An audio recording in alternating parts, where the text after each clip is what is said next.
अस्सलाम वालेकुम वरहमतुल्लाहि वबरकातुहू। अच्छा, बात कर लेते हैं आज ना कर लेते हैं ना कुछ स्टडी मेथड्स के ऊपर। हम पढ़ते आ रहे हैं, रट्टे भी लगा रहे हैं यार, हमारे स्टूडेंट्स इतनी मेहनत करते हैं, जो है ना रात दिन मेहनत करते हैं, पढ़ाई भी करते हैं, बट चीज़ें उनको आगे फ़ायदा नहीं मिल रहा होता। पूरा पूरा साल है, कोई 100 150 पेजेस की किताब को याद नहीं कर पा रहे, सारी इश्यूज़ क्या है, किस तरह के वो है, उन चीज़ों को आज मैं यहाँ डिस्कस करने वाला हूँ। तो देखिए, हमने स्टडी करना है, पढ़ना है, तो ये कोशिश करें कि हमें चाहिए कि हमारे टीचर्स स्कूल्स में अप्लाई कर दें, बच्चों को सिखाया है, ठीक है, और बच्चे किसी ने सिखाया तो अपने फ्रेंड्स को सिखाया है, ठीक है। तो ये हम एक इसमें फैलाने की कोशिश करेंगे। अच्छा, बहुत सारे मेथड्स हैं, साइंटिफिक मेथड्स, जिनके ज़रिए स्टूडेंट्स अच्छी तरह याद कर सकते हैं और याद की हुई चीज़ों को रिटेन भी कर सकते हैं, ठीक है। तो बहुत सारे साइंटिफिक मेथड्स हैं, उसमें से आज मैं आपको दो इंपॉर्टेंट मेथड्स जो है ना मैं आपको डिस्कस करने जाऊँगा, ठीक है। एक को कहते हैं SQ3R मेथड, ठीक है। SQ3R मेथड है। अब ये होता बोर्ड कोई अच्छा होता तो अच्छी होती, लेकिन मैं ट्राई करूंगा, ठीक है, नेक्स्ट टाइम कोई बोर्ड शॉट पे कहीं मिल जाए तो मैं उधर अच्छी तरह वीडियो बनाऊं, ठीक है। SQ3R मेथड का आगे मैं आपको ओवरव्यू देता हूं। ये एक ऐसा मेथड है जिसमें आपने कोई टॉपिक पढ़ना है, कोई एक चैप्टर पढ़ना है, फॉर एग्जांपल कंसीडर करें, तो आप क्या करें, सबसे पहले उस चैप्टर का ना एस से सर्वे, आप उस चैप्टर का सर्वे करें। उस चैप्टर में अंदर कौन कौन सी हेडिंग्स है वो पढ़े। देखो, ये मैक्सिमम आपकी 4 मिनट की होनी चाहिए, ठीक है। इसमें आपने डीप स्टडी नहीं करना, पढ़ना है, रीड करना है कि यार कौन कौन सी हेडिंग्स है इस चैप्टर में, अच्छा ये टॉपिक है, ये टॉपिक है। अच्छा, टेबल देखो किस चीज़ की टेबल्स दिए, कोई डायग्राम दिया, देखो कौन कौन सी डायग्राम दी है, बस इतनी सी हो गई।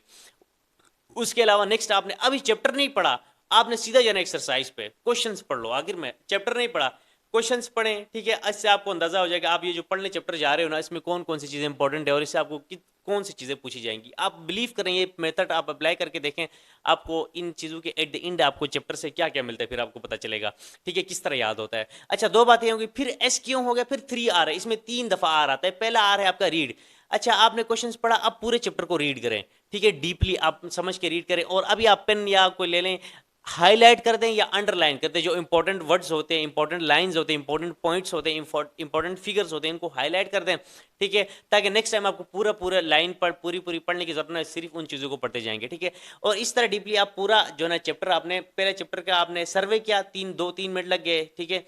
फिर आपने क्वेश्चन से रीड किया, फिर आपने जो है ना आपने क्या किया कि जस्ट हाईलाइट्स किया, रीडिंग करते हुए हाईलाइट किया। फिर उसकी चीज़ है रिसाइट या रिकॉल, ठीक है। आपने समझ लिया कि उसको पढ़ना है किस तरह। अब आपने फॉर एग्जांपल एक पेज है आपने बना दिया है, ठीक है, आपने हाईलाइट्स किया, अब दूसरी दफ पेज खोलते आप खुद रिसाइट करें, जोर से पढ़ें, ठीक है। अच्छा, ये चीज़ ये है, ये है, ये है, ठीक है, खुद को पढ़ें, ठीक है, जोर से पढ़ें। तो इंशाल्लाह इससे आपकी जो है ना उसमें आपको चीज़ें लंबी टाइम तक ये रिटेन रहेंगी और आपको एक कंसेप्चुअल जो है ना इस चीज़ का इसका एक जो है ना कंसेप्ट क्लियर हो जाएगा, ठीक है। खुद को स्टूडेंट समझ के लेक्चर दे दें।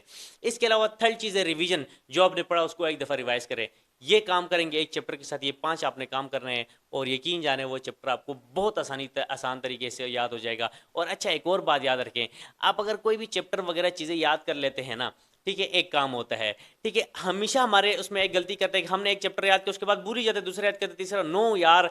हमेशा कोई भी चीज़ याद करते हो तो उसको विद इन कम से कम एक हफ्ते में एक दफ़ा फिर दोहराओ। अगर आप इस तरह करते हैं ना, नहीं तो कम से कम 10 दिनों में एक दफ़ा दोहराएं तो आपको वो चीज़ याद रहती है। वरना स्टूडेंट कहते हैं यार मैंने एक हफ्ते पहले सारा याद किया था, मैं भूल गया। क्यों नहीं भूल जाओगे यार, उसको आपने रिवाइज ही नहीं किया। तो रिवीजन पे आपने ज़्यादा फोकस करनी है। अच्छा, इसके अलावा एक और मेथड है माइंड मैपिंग मेथड है। इसके अलावा बहुत सारे मेथड हैं यार, थोड़ी वीडियो लंबी हो गई तो इंशाल्लाह माइंड मैपिंग मेथड को ना मैं नेक्स्ट वीडियो में बताता हूँ। इसके अलावा एक और मेथड है, वो तो मेथड नहीं है, पूरी एक समझ ले कि नेटवर्क है, ब्रेन है, समझ लेना, ठीक है। आप लोग उसको हम कहते हैं कि स्टॉप लाइट अप्रोच। उसमें उस अप्रोच के थ्रू आप एक अच्छे पेरेंट बन सकते हैं, आप एक अच्छे टीचर बन सकते हैं, आप अच्छे बिजनेसमैन बन सकते हैं, आप अच्छे स्टूडेंट बन सकते हैं। उस अप्रोच को आप इस्तेमाल करते हो, आप कुछ भी कर सकते हो, ठीक है। उसके ऊपर भी इंशाल्लाह डिटेल्ड वीडियो जो है ना मैं बनाऊंगा और आप लोगों को जो है ना जो है ना गाइड कर बताता जो है ना कंटेंट्स प्रोवाइड करता रहूँगा। तो तब तक के लिए जो है ना मुझे दुआओं में याद रखिएगा। और जो है ना मेरी भी दुआ है कि अल्लाह ताला आपको खुश रखे, कामयाब रखे। बस इन्हीं बातों के साथ मैं इजाज़त चाहूँगा। आपका मेज़बान इकरामुल हक। अल्लाह हाफ़िज़।